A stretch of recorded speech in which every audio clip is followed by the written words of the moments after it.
Hello everyone, welcome back to another episode of Gaming Basics. In today's video, I'm going to show you how to quit a room on Call of Duty Mobile. So keep watching the video till the end and don't forget to subscribe to our channel by hitting that subscribe button. Press the notification bell so that you'll never miss another upcoming upload from us. Launch open your Call of Duty mobile game on your mobile device. Here, first let me show you by joining into a room. Go ahead and tap on the room option right next to this chat bubble at the bottom, and you'll be able to see the list of the rooms you can join into. You can either tap on the join button and join into one of the rooms, or if you want to go ahead and use the quick join button, tap on quick join and it'll automatically take you to a room where you can join in. Now, after you're in this page, if you want to quit a room on Call of Duty Mobile, simply go ahead and tap on your name from this page and you'll be able to see leave team option. Tap on it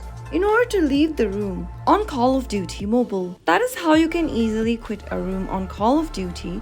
If the video was helpful to you, go ahead and give us a thumbs up. I'll be back soon with more videos like this. Thank you for watching.